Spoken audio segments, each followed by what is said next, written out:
Welcome to Rockstar Doctor Life. I'm Melissa Longo, and each episode, my guests and I will bring you fresh, fun ways to rock your life as a health professional and create a business that aligns with who you are and the life you want to live.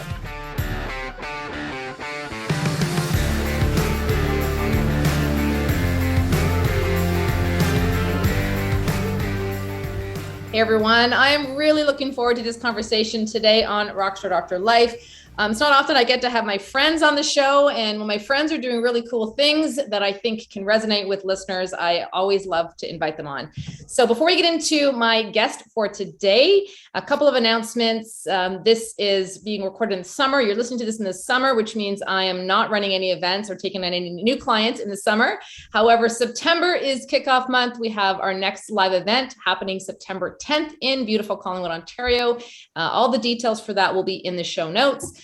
Also in September is the next and final Focus Formula cohort of the year. The Focus Formula is a 12-week program with me in a group format. We go through all kinds of amazing content in an amazing connected group format with lots of coaching.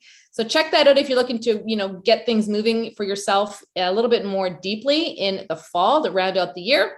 Last announcement is thank you so much to Jane. Jane is one of our show sponsors. I love Jane, the platform for booking appointments, mainly because it allows me to grow my business while I'm at the beach or on the trails or recording podcasts. And they have been gracious enough to give you all a promo code RockstarDoc if you would like to check out the program and see what they're all about. It'll give you 30 days free so go explore. All right. So my guest today is Dr. Brian Dower. Brian and I were classmates at CMCC. And unfortunately, I didn't get to see him at the reunion we just had, but we're going to have an amazing conversation about his 20 years of his career. And I want to welcome you to the show, Brian. Thank you so much for having me. An absolute pleasure to be here today. Fantastic. Yeah. So let's start with, I know a little bit of your journey. We're going to certainly dive into it on the show. But for the people who don't know who you are, what you're up to these days, can we just do a little bit of a snapshot of, who's Dr. Brian? What are you doing these days? And then we'll go from there. Absolutely. Yeah. So Melissa and I started back in 98 at CMCC and graduated 2002. And I entered into private practice at Young & Bloor at downtown Toronto and was there for 18 years, wellness-based practice, which I loved and adored. And it was a great place to be for my practice life. Wonderful. And I guess in around 2014, just too many cervical adjustments on my left wrist and started having some problems with my left wrist and figured, I'll take a month off and hire a locum after trying a lot of things over the summer, and hired a locum for a month. I took a month off. The wrist didn't stabilize. And so we can get into that a bit more about how that actually played out, but it led to a 5-year journey of me trying to stabilize this wrist, traveling all over North America, seeing the best of the best on wrists. And in 2019, I decided to sell the practice to my associate because the wrist wasn't stabilizing. And I was 50 that year, turning 50 that year. And my partner and I had planned to do some early retirement and a lot of travel. And so I sold the practice and switched my focus to my mindfulness practice, which had been around for many years, and spent most of the pandemic boning up on a lot of different skills and getting certified to different higher levels, and launched my own mindfulness training company called Lumen Mindfulness. And it's grown really quickly. I'm going to say that's mostly due to need, because there's a huge need for it, but it's been great. So working with some corporate clients, I do group things with clinics, whether it's with the patients of the clinic or it's with the clinic staff, Bay Street law firms, startup companies, financial companies who need this kind of stuff, and some national speaking gigs as well. So it's been coming along really well. The goal is to also move into destination retreats based on mindfulness. And now that things have lifted a little bit, that should be easier. So Melissa, I want you on my first retreat. I'm going to do it in Newfoundland, I think. Oh, what a beautiful part of our country. Yeah. It's where I'm from. So a combination of some tourism and some mindfulness. So that's where I am at this point in 2022. Still involved with the association. I still work for the CCO, do work for the CCEB. but my focus primarily is on just getting people into the shallow end of the pool to learn some skills for mindfulness, for resilience. I love that you're taking all of your knowledge and your passion for health and wellness and have transformed into a whole new business. I imagine it's because you had some personal experience, right? Not only with the injury with your wrist, which, injury is something that so many docs can relate to. And we're going to get into this in the show because I think it's a really important topic, how to prevent injury, not only physical injury, but emotional, mental injury, right? The overwhelm, the burnout that so many docs deal with. But take us into how did you approach mindfulness? Was there something that, inspired you to start using it more in your day-to-day life? Or was there a pivotal moment that you're like, I have to make a change? Was there any kind of crisis, or was just something gradual that you had always been practicing? Yeah, it had been a part of my life on a kind of a low grade background level, probably for around 12 years. But Melissa, you know this, right? We see our patients, our clients, our practice members, and I always say half of what we do is chiropractic and half of what we do is life coaching and stress management and just connecting with them. And, they see us and we're the person that, they have our ear. They get to talk to us. And I kept seeing it, these people are getting great adjustments, but man, there's a lot of stress. There was one patient of mine who was amazing. And she came in for many years and she'd always have the tension in her body was palpable, physically and mentally. And I knew about mindfulness and I knew she wasn't interested, and neither was I, in a medicative approach. She wanted something more holistic. And I kept saying, listen, there's this great doctor named Dr. Heidi Walk. Heidi Walk is a medical doctor in Toronto who gave up her practice to teach mindfulness. She's like, this is more important than doing anything else I can do as a medical doctor. Anyways, I kept recommending that she go to take the mindfulness course. And I saw her monthly as a wellness patient. And she came in one day and I just, as I always would do, would just basically put my hands, on her shoulders, her traps. And I stopped and I said, what is going on with you? Because they were always rock hard. And she kind of looked back at me and smiled and said, didn't want to tell you, but I signed up. I did the 8-week course and I could feel it in her body. I could feel how much less tension there was. So as much as we could adjust this person and she'd go for the massage, she did all the right things. She was carrying stress in her body. So I kind of, okay, it's a really nice adjunctive therapy to what we do. So when my wrist blew out, damaged in 2014, my stress levels went high. Like, Melissa, imagine if I told you tomorrow you couldn't practice. You're like, what do you mean? That's who I am. That's how I pay my bills. That's what I love doing. So all those things are going through in my mind. And I had stress skills, but I needed different skills. So I said, okay, why don't you do some of the coursework, advance the coursework. So I did. In 2014 is when I really got into it and started training and doing different courses. And the difference was phenomenal. And it was fast.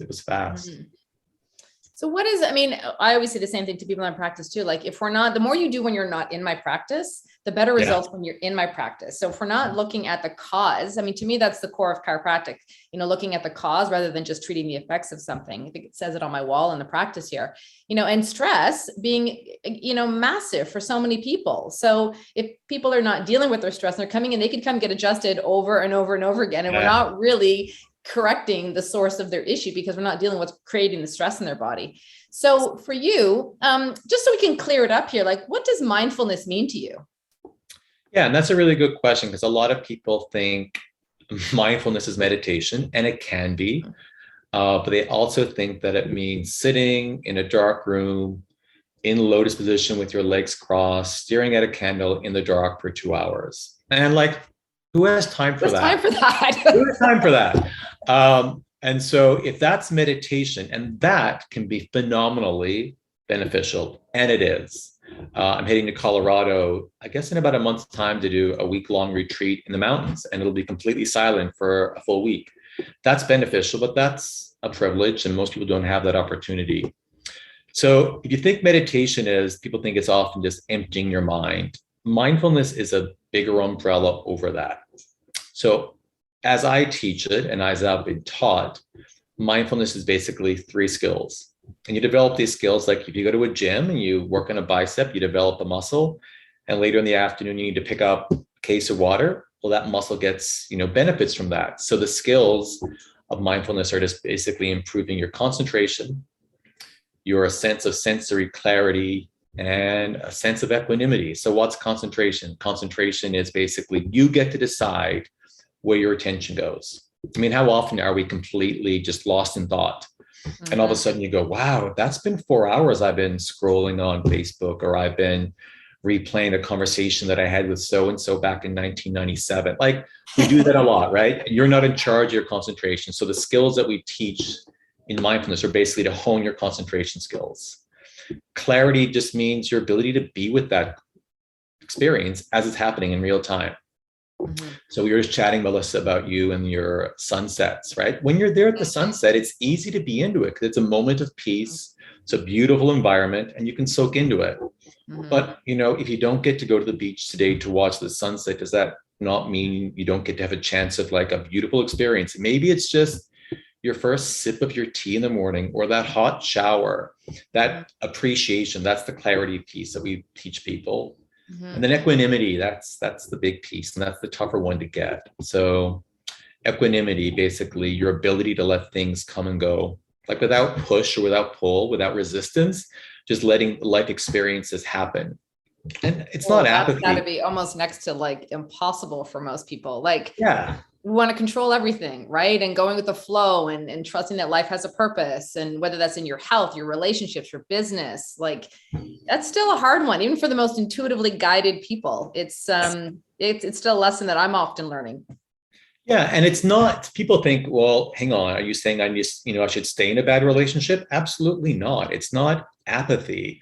It's just learning how to control your reactions to things that are happening outside of you. And that's what, I don't know, I get back into this piece a lot about resilience. It's about developing the skills that you need for you versus you needing me to give the skills to you. So yeah, I teach the skills, and we, as teachers and coaches, we teach those skills, but it's about you relying on yourself so that you can figure out what you need to get through the next half hour, the next half day, the next month, or whatever. So equanimity is the big piece. It brings so much contentment if you can touch it and taste it. And like, I touch it and taste it. I don't have it every day, please. It's a work in progress. But yeah, it's I think equanimity with what life has going on outside of us, if you can achieve that, that can really affect huge change. So mindfulness is learning the skills that will allow you to have that concentration, clarity, and equanimity. And so yeah, you do it when you're practicing, but then you're dealing with a client or a patient, and it shows up. It's like, again, your workout you did this morning at 7 a.m. shows up later in the day when you need to, I don't know, crawl out from under your car and you need to engage your abs, right? The work you do when you're practicing mindfulness, like in 10 minutes a day, shows up later on when you're engaging with a challenging person in your life, or with a beautiful situation like that sunset. So it starts showing up in your life. And so you can be mindful when you're meditating, but you can be mindful while I can be mindful right now. I have a background practice going on here. You can be mindful when you're talking to your kids tonight. Mm-hmm. So it's not just the active, activity of being present, of focusing your breath, or meditating, or even a moving meditation. Like, I ride my bike, or when I'm at the beach, like when I go to the sunset, it's just because I want to, be by the water, because I like, it grounds me. It gives me clarity. It's calming. It's quiet, reflective, all those things. But so mindfulness, what you're saying is, it's not just those moments. It's basically a philosophical practice almost every day to look at how we can build more emotional resilience in our day-to-day lives. Fantastically said. Really smartly said. So I call it trait mindfulness. So meditation might be a thing that I do. You riding your bike might be a thing that you do. But when it starts just showing up in who Melissa is, and your kids notice it, and your patients notice who you are as a person, that's when the benefits of just being constantly practicing these skills start showing up in how you react. So, you're at the office one day and something goes wrong at the front desk, and you just notice that you just approach it with this sense of calm and contentment that Melissa of 2 years ago might not have touched, So yeah, it's more of an approach to life it's constant work. And yeah, That's what we get from our wisdom, right? The things that we can say in our 40s that maybe in our 20s and 30s we would have reacted totally different. So you said something during our pre-chat that was really powerful, and it was, a lot of people look externally for answers when the answers are within, right? So even what you just said, if there's a challenging situation with your team, with someone you're looking after in your practice, in your relationships, looking to solve those problems by doing something outside in is not usually the solution, right? It's going within and figuring out where the triggers are, where the causes are. If there's, a specific problem, how can you address that? Yeah, I mean, it can be. I would never tell someone not to do something that works for them. So if, you need external support, absolutely go do that. And whether that's, you have a therapist that you love and that really helps you, fantastic. But if you're also looking for, if I'm constantly dependent on Melissa to set me straight, as amazing as you are, if you move to Thailand tomorrow and dropped off social media, well, then I've lost that grounding force. My goal with what I do with clients is to get them to develop those skills for themselves so that they can depend on themselves, that inner sense of resilience, so that, as a backup plan, they always have external sources. And whether that's an app, like meditation apps, they're great. I use them myself. But if you can figure it out for yourself internally, you got that. You have that. It's like, again, the same thing. If you go to the gym and you work up those muscles, no one can take that away from you. And the same thing with, you look at mindfulness as skill building and not as, just emptying your mind. It starts to show up in all your interactions with people. And, people in my life have actually come to train based on watching my growth over the years. Like, yeah, you know what? You're just different. You're just more chill. You're more kind. You're more whatever it is. And so, like, I love that. People are gravitate towards you, Melissa, based on your personality and who you are and what you do. And if we can do that for ourselves, awesome. Yeah. I often say to people, you have to give your time to quiet the noise, right? Most docs I know are drivers. They love practice, or if they don't, they're trying to find their way back into loving practice.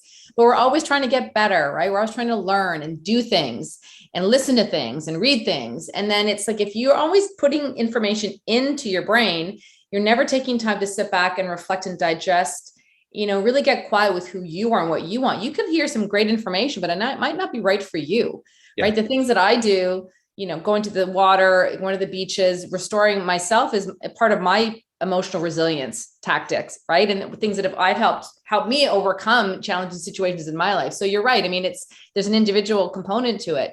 I think certainly in my practice, the last 2 years, emotional resilience has been a hot topic for the average person, let alone the people I work with and coach.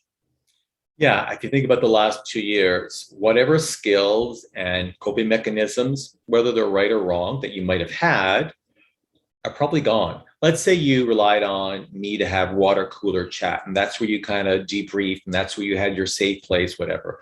Well, that's gone. What if, your home situation isn't that great? So you appreciated the 8 hours at work each day, a break from that. All of a sudden, that's gone from you as well. When we lost those abilities to rely on old skills, and especially if those old skills were external to us, people really struggled. We weren't taught this stuff in school. We went through, in my case, 52 at this point, 52 years of working. If I hadn't done this work and all of a sudden it all just drops and fades away, it's tough to bounce back from that. So the corporate work that I'm doing, 5 times out of 10, the client's going to ask for, can you please talk about resilience for our people? Can you figure out a way to get them to be able to cope a little bit better? And they're not saying this from please get them to cope better. It's like, please, we need you to help us, because people have lost those skills and they're just at their wits' end. And I see it. And the questions that come in after the classes are phenomenal. Like, people are they're not sure how to deal with the new lay of the land. And they're also, appreciating things like, well, I like my time alone. I like the fact that I have more time with my family and kids. How do I hang on to more of that? How do I change my business model so that I can have more of that? I think that was one of the gifts of the last couple of years. I had clients dramatically change their practice hours because they were home with their children. They're like, you know what? My kids are young and I'd rather be investing in them right now than working as many hours as I'm in my practice. But you also touched on something, really important. And that is the fact that identity, right? Like a lot of people, I'm a chiropractor I'm a chiropractor in my heart. So that's never going to change for me and how I approach life, and becoming a chiropractor 20 years ago changed so much for me in my life, in my philosophy about health, how I raise my children, just, the mentors that I've had, the clients I work with. It's been a life-changing experience for me because of who I am as a person. However, when you talk about the identity shift, I'd love to hear for you when you had to leave practice, right? You loved adjusting, your wrist was injured because you were helping so many people, right? And I imagine, just like so many docs, when we had to close our offices during the lockdowns and stuff, it was a bit traumatic for people to all of a sudden be like, who am I? What am I doing if I don't do what I love every day? So can you talk a little bit about how you felt at that transition time for yourself and what you did to get out of it? Yeah, so it's interesting. I think you probably know this. My first career was in advertising. I was an account manager in an advertising agency. And I did that for 6 years and, left that and made the best move ever to come back and go to chiropractic college. So that was one shift that I made. And that was based on, I love working with my clients. And that was kind of, okay, I need to be with people here and not just with, other things. So I moved into chiropractic and loved working with people, which is great. When I realized the wrist was not doing well, it was really difficult. I remember I had this conversation, and I won't name anyone, but I had a conversation one time with a pretty prominent surgeon here in Toronto who I bullied my way into seeing. I'll just be honest and say that. And he was giving me he was writing it off. And I'm like, listen, this is not so that I can play golf on weekends.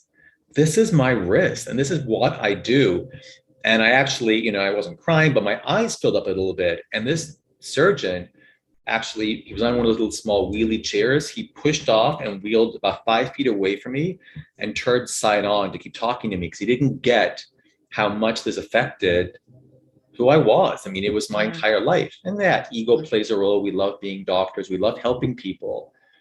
And if that was taken away from me, and this was already my second career, and I was mid-40s, it was really, really difficult. And if I didn't have this my mindfulness practice, I don't know what would have went. Mm-hmm. It took me 5 years to give up practice. Mm-hmm. I would go in every day, and my locums would come in, and they would work. They would do the hands-on work, and I would do the conversing because I loved that. Mm-hmm. I loved helping the people, and the locums kept saying, why are you still here? I'm like, I don't know. I just love helping people. Yeah. And so what ended up happening, again, I traveled to the States and saw this incredible doctor in the States, the Hand and Shoulder Clinic of Wisconsin. And they were incredible with me. And it was them who finally said, listen, you've seen the best of the best. They presented my wrist at problem rounds for 7 wrist people to look at. And they said, your wrist is kind of done.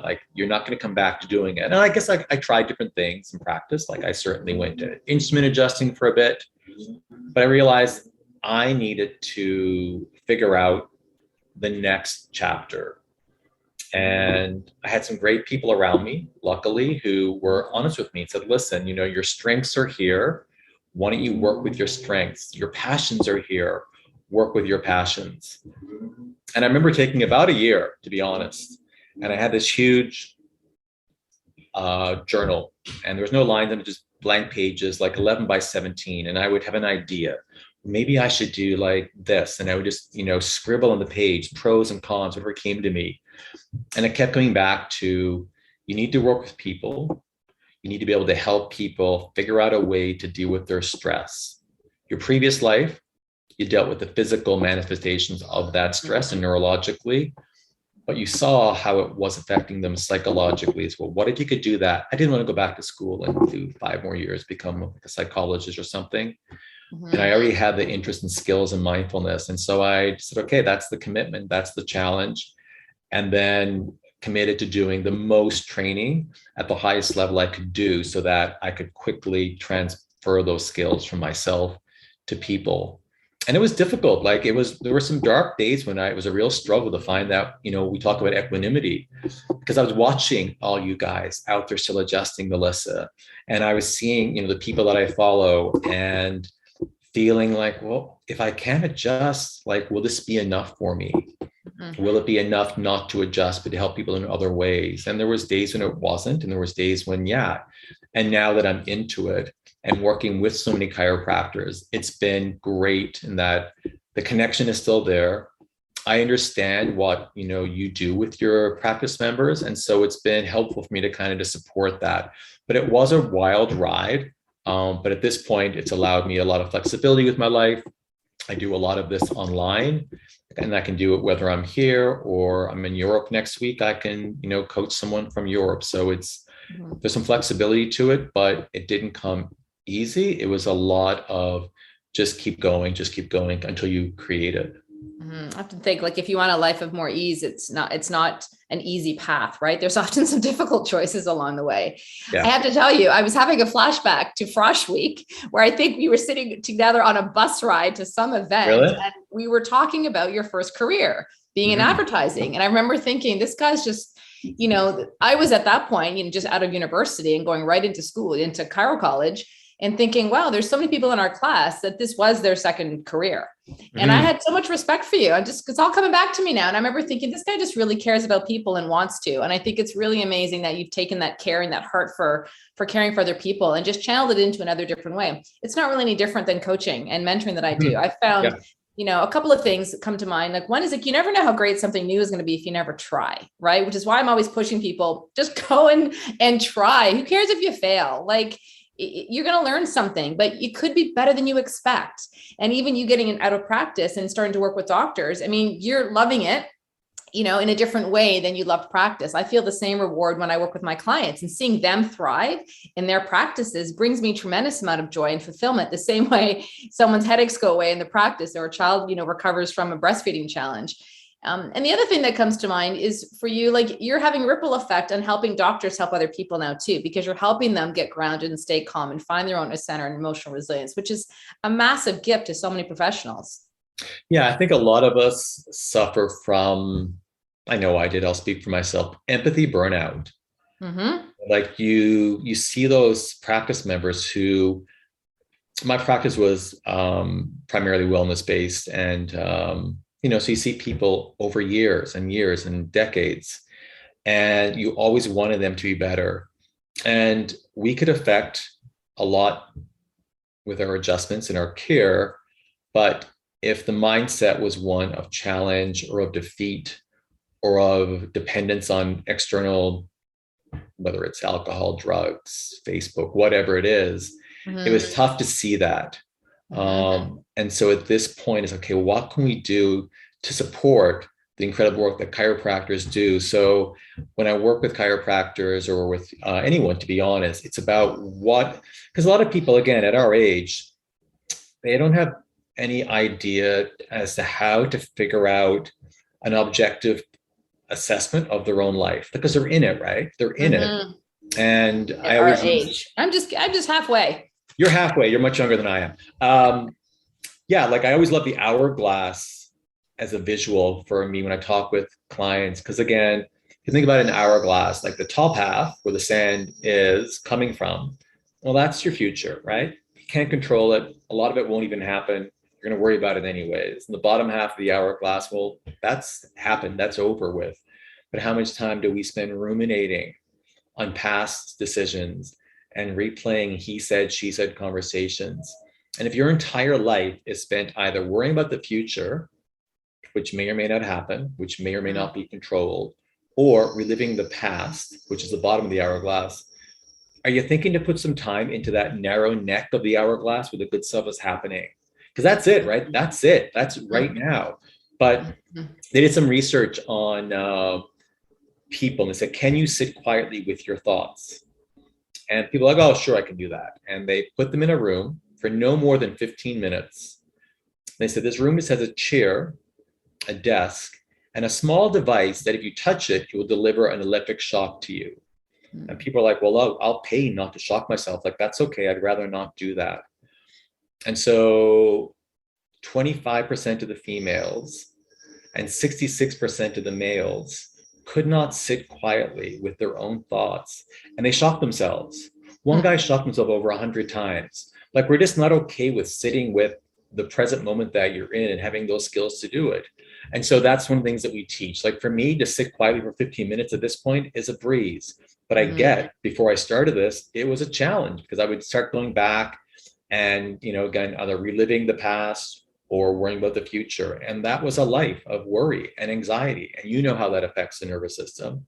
Adrenaline, cortisol, just swamped with it. So that's kind of my angle is to figure out how can we change and turn off that tap so that there is that moment of rest that you had on your post today about more rest for the wicked. That's going to be my motto. Forget the no rest for the wicked. I'm like, where did I even, I mean, I looked up where it came from because I was curious, but it's such an important, conversation is like, why the more rest you have, mental and physical, the more productive you can actually be. So if you see images of me, on my bike or at the beach or drinking coffee with my friends, like I do work a lot. There's a lot of things that I do, but I do those things because they help me do the work that I love to do. And I've done it the other way where I felt, even changing my business model, I've been in the practice model where I felt like I wasn't giving the best to my children at the end of the day, where I was tired and I was cranky and overwhelmed and stressed and all these things you just talked about. And so I had to make some hard choices, like we talked about, to correct my lifestyle because my business wasn't going to change if I didn't change something in me. And I think that's a really common challenge for docs is how do they get that? So I'm glad that you're giving them some tools. And how important do you think? I mean, I know why I think it's important for docs to take time out and to give themselves rest, but why do you think it's so important? Yeah, it goes back to what we do. If someone, I don't know what your model is, everyone has a different model of practice, but most of us see a lot of people every day. And, I would define it as, okay, so you go in that morning and you have back-to-back 7 or 10-minute meetings. And every time you walk into that room, you have to be inspiring. Well, you want to be inspiring. You want to be connected. You want to be present. You want to listen. You want to deliver the best adjustment possible. You want to get the best care. You want to give the best home advice. You want to listen to it's a lot, right? And if you're doing that all day long, it's very easy to burn out in your own ability to feel that for yourself because you're just giving it to other people. And I do some work with a CCO as well with peer mentoring and that. And it's a challenge. People say like, I don't have anything left to give.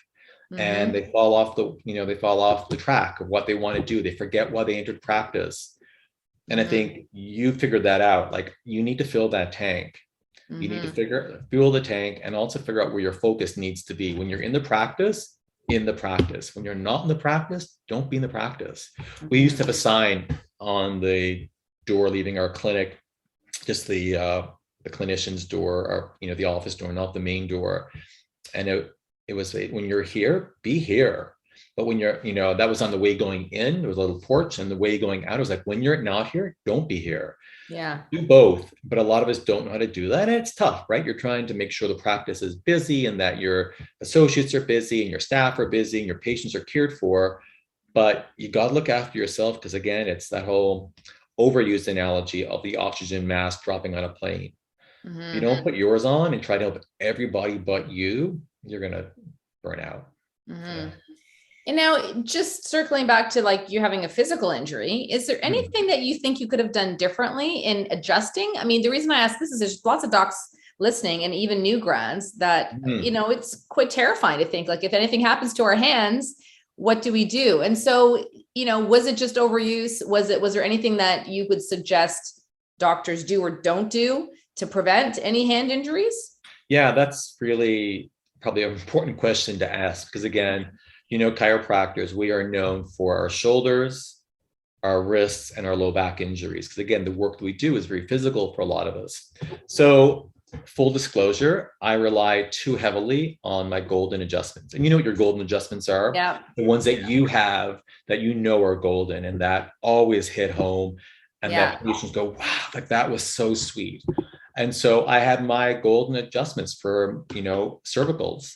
And I didn't switch it up enough. I didn't branch out. I didn't learn different techniques. And I should have seen the warning signs coming when I was getting some fatigue injuries. So that was one thing. Certainly ramp it up, change it up. We often think, oh, well, yeah, you want to give the best adjustment every time, of course. But if I know Melissa on the table is super, amenable to adjusting styles and you're kind of easy to adjust, try some different things with you. Not that I want to use you as a guinea pig, but don't just use your same rotary brake every single time. That's what I would say. The second part of it is in my early to mid, no, I guess, yeah, early to mid 40s, I should have been in the gym more. What came easy to me in my 30s physically, I should have been better at that. I should have been really focusing on, if your body demands this of you this many times a day, you need to make sure that all the supporting structures around that are strong. Yeah, and physical care needs to be high. Yeah, we need to be at the gym. We need to be, or if not at the gym, it's, you need to do things that will support the structure that you need every day. And so whether that's, again, strengthening backs, strengthening your shoulders, rock climbing, something that will just give you a little more versatility in those joints. Again, I was guilty of that, and I learned the lesson too late, unfortunately, but just do different things. Yeah. And I think we're blessed now in the profession. Like there's a lot of different adjusting techniques, right? And for me, I'm a Thompson drop table. I do some diversified as well. I do some, some gentle work with the babies and whatnot. But the reason I love my technique is because I've been able to adjust through 2 pregnancies, and it works for my body. Protects me from a lot of things. And I feel it's clinically really great as well. But having said that, I get strains in my back. I've had hip issues. I've had other injuries because of that style of technique, with bending over and popping up, the drop pieces if the hydraulics aren't working. And so whatever technique you have, docs, be well-versed in a variety of techniques is what I think that's great advice, because if you have a backup or a different way of doing something, it can give not only a different experience for the patients, but it can also give your body a different experience from the repetitive strain.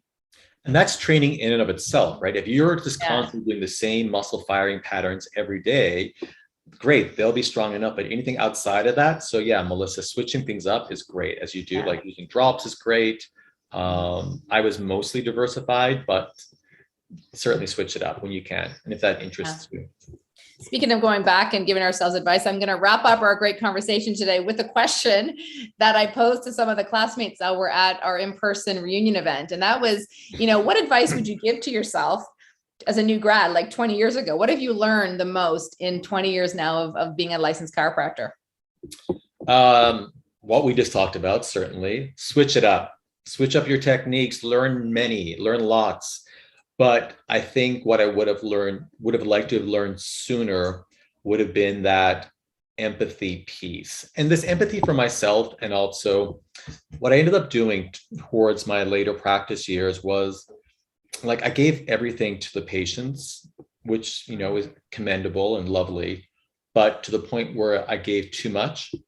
And that's what I started doing, is almost if I was talking to you, Melissa, as a practice member, and I had to actually visualize like a little white picket fence kind of across, like at hip height. I could see you. I was there with you. You were right there. But you know what? You're on your side of the fence and I'm on mine. And your issues are your issues. And I'm not responsible for what you do or don't do with my care recommendations. I can recommend, but it's you over there. I'm here for you, but I'm not you. So that lesson, especially when you're starting out, right? You want to impress the heck out of everyone. You want everyone to love you. You want to give every adjustment, you'll go to the ends of the earth to give the, an adjustment, maybe to your own detriment or to your own body's detriment. So just figuring that piece out first, that you're there to support and provide amazing care, but the patient's issues are their issues and you can point them, but you're not responsible for it. Like boundaries, right? Establishing healthy boundaries. We talk about them not only in our personal relationships, but we need to have them in our business relationships too. Yeah, for sure. Absolutely. Yeah. What's a great way for people to find out more about your work? I mean, guys, this will be in the show notes, but right now, Brian, so Lumen Mindfulness. lumenmindfulness.ca, start there. And there's actually a tab there for healthcare practitioners who are interested in, having me work with them or with their patients. So let's say, you just basically want to run a course, an 8-week course where you let your practice members or patients learn some of these skills I run an 8-week course, and you can just set it up and I run the course easily for you. I'm also speaking, not sure when this will air, but this fall at the CCA's National Convention in Montreal. As a guest speaker on mindfulness for chiropractors. They reached out and said, listen, we'd love to have you talk about skills that chiropractors could learn as a gateway to building their own resilience, because they see a lot of us are having some tough days. It's not always easy. So I'm looking forward to that. So the website, or social media, I'm on there as well: Instagram, Twitter, Facebook. Yeah, great. Well, I have to get to the beach today because it's a beautifully hot day. It is. And time for some self-care and quiet time before I head off to mom duty and baseball and everything else. So I want to thank you so much for your time. Finally got you on this podcast. We'll have to connect in person, hopefully sometime soon this summer. And I hope you have a great rest of your day. Listeners, be sure to check out all the amazing work on mindfulness that Dr. Brian Dower is up to. And thanks again for your time. Think you so much, Melissa. What you're doing and just supporting the doctors. A lot of us we work in isolation or out there. Really important work, just giving the resources and the support. So an absolute pleasure to be a small part of that. So thanks for the opportunity. I really, really appreciate it. I hope you enjoyed today's show. Find out more about today's guests and everything else that we talked about in the show notes. You can also find all this content and so much more, including videos, blog posts, and how you can work with me on the Rockstar Doctor Life website. If you haven't yet reviewed the show, we'd love it if you headed on over to iTunes, subscribe, and leave us a review about what your thoughts are about future episodes for the show and what you like best. Feel free to connect with me on Instagram at Melissa Longo DC, and of course on Facebook. Thanks again for listening. We'll see you next time.